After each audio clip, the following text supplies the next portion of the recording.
Yeah, to my and most likely your regret, this is true. Hardcore in Minecraft is a completely broken game mode, and the developers don't even want to do anything about it. Let's find out why this happened, what's wrong with Hardcore, and if it can be fixed somehow. Subscribe, leave a like, and let's go. If you've never played Hardcore or just forgot what it is, don't worry, I'm gonna explain. After death in the game, you'll not have a second chance. You'll not be able to revive and play further, and also the world will be deleted. In theory, it should work like that and it will be alright, but unfortunately, all this is just a pile of horseshit. Let's take a proper look at Hardcore. Do you think Hardcore is a difficulty or a game mode? Many players are mistaken and a little confused. If you pick the difficulty variant, then congratulations, you've lost. Hardcore is actually just a game mode. It doesn't change the difficulty, it automatically sets to the hard level. There's no exclusivity about it. To be honest, I've been thinking for a long period of time that Hardcore was even harder than hard difficulty. But as we found out, it's not. It's done so that the player cannot lower the difficulty. So what's the problem with Hardcore? The answer is very simple. It doesn't exist. I realize that it sounds like a big talk, but it's true. Even if you haven't played Hardcore, you most likely heard that after you die in Hardcore mode, your world will be deleted. That's not exactly true.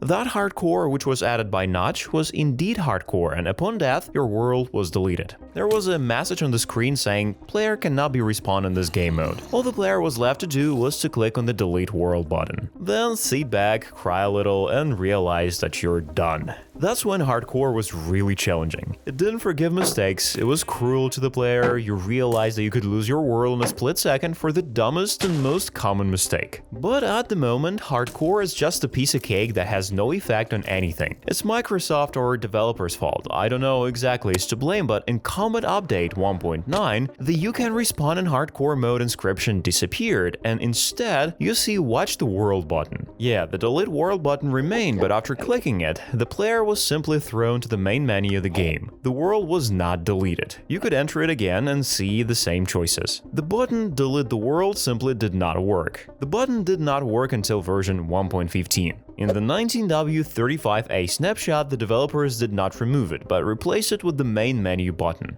That is, in fact, they just renamed it. After all, it had the same functionality since version 1.9. So what they meant was to let players decide whether to delete the world or not. That's the main problem with Hardcore. After death in the new versions of the game, we click on the button, go to spectator mode, then in the game settings to turn on the server, as well as cheats. Open the chat and write the game mode survival. That's it. We're alive, healthy, and full of energy to go on. Why is it like this? Why did the developers decide that this kind of hardcore is normal? Where's the logic in the title? Hardcore is just a pleasant memory. The second but no less significant problem is the totems of Undying. After their appearance, survival has changed dramatically. If we talk about this item in the framework of normal survival, I don't see if there's anything wrong with them, although there are nuances too, but if we talk about Hardcore, this is the trickiest thing in the world. Can using a totem of Undying in Hardcore be considered a loss? The player died after all, but was saved by the totem. We can assume that the challenge has failed, and by creating a farm of totems, you can consider yourself almost invincible.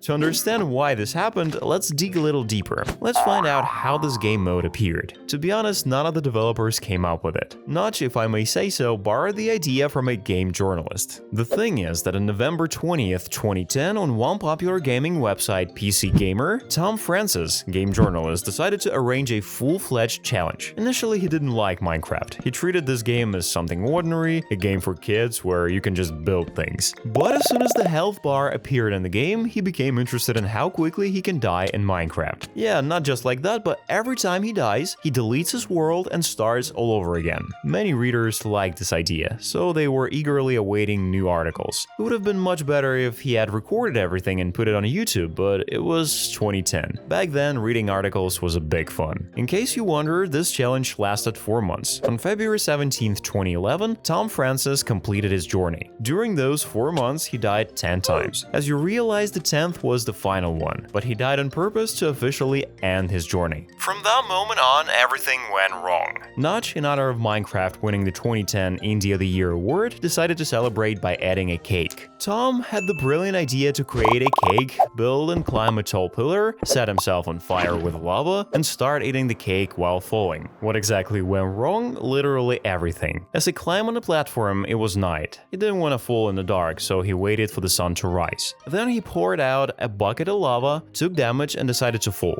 But for the first time in his entire playthrough, the lava didn't set him on fire, but only did a little damage. And lastly, what was his disappointment when he couldn't start eating cake. All because of the new mechanics. The cake has to be placed on a block in order to be eaten piece by piece. So the final death was pretty funny. Notch's reaction to this challenge was immediate. 2 days after it started, on November 22nd, 2010, exactly 13 years ago, Notch wrote the following at his Tumblr. "I'm definitely gonna add a hardcore mode to the game where death will destroy your world. Really, I'm not sure how this will work in multiplayer yet. Perhaps if you die on a server with a hardcore game mode, you'll be banned until this world is deleted on the server." I mean, Notch liked this idea so much that he immediately expressed his desire to add something like this to the game. So from the whole community of Minecraft, we can say thank you to Tom Francis that he decided to test his skills and invented a new game mode. As fast as the decision to add this game mode to Minecraft was, it took a long time to actually add it. On September 23rd, 2011, Notch posted just one picture on Twitter. It showed a button with hardcore enabled and a small caption, "The world will be deleted after death." That same day, a couple hours later, Notch posted another photo. This time there was a button with Ultra Hardcore turned off. The caption was different.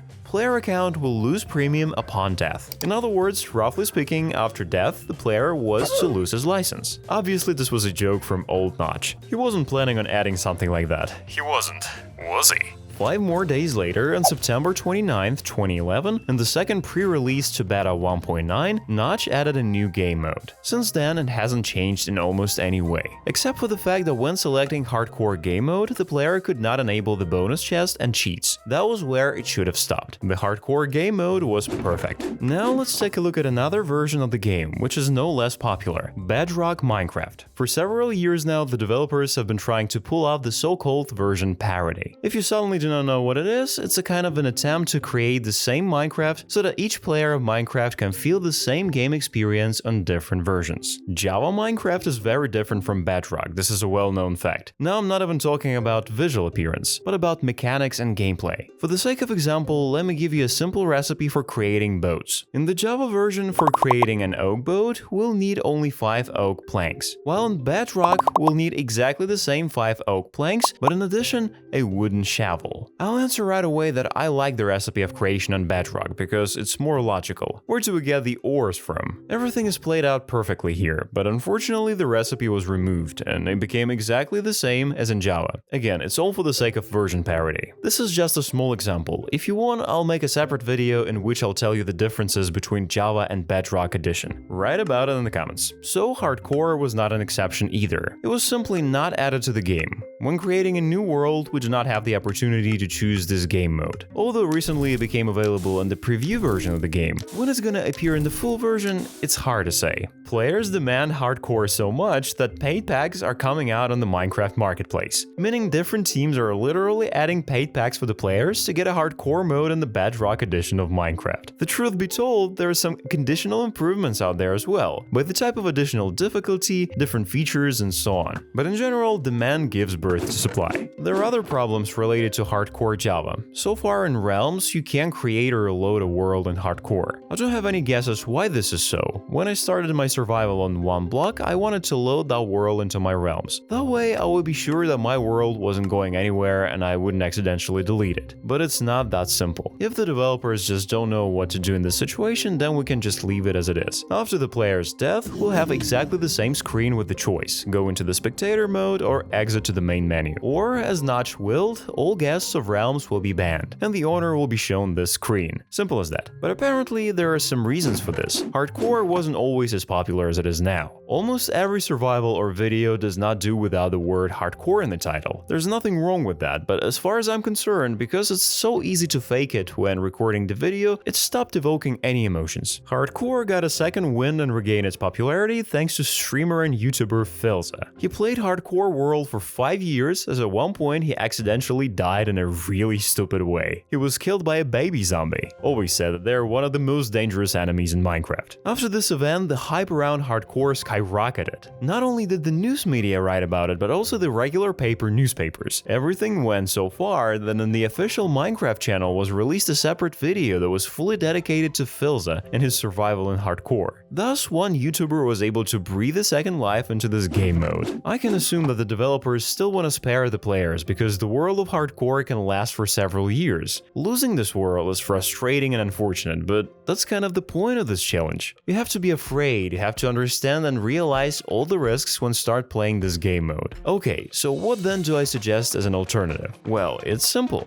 I have two options. The first one is the hard option. It's back to the way it was. The player dies and there's only one button to delete the world. Yeah, you could do that right now, but you know what I mean. When you have such a temptation in the form of an opportunity to revive, the hand itself reaches out, in addition to disable the ability to use Totems of Undying. The second one is, I think, the most profitable. Both sides will benefit. After that, we'll still have two buttons, Spectator Mode and Main Menu. As soon as the player dies, he can fly in his world. Nostalgia over his survival and whatnot, and at the end, after the exit, the game itself will automatically delete the world. Exactly the same scheme is present in Terraria. Of course, Totems of Undying should be removed. In addition, remove the possibility of enabling cheats when creating a network game in hardcore mode. Thus, I think you can improve, at least fix the problem that arose in version 1.9. Of course, no one can cancel NBT editors, in which you can enable cheats and anything else, but at least such actions will be available through third-party programs, not directly in the vanilla version of the game. So, what do you think about it? Do you like my idea on how to fix this game mode? If you have your own ideas, feel free to write them in the comments. I'll be interested to read them all. And while you're waiting for the next video, I recommend watching these. They're also very interesting. Subscribe to the channel, leave a like, and hit the bell. See you in the next one.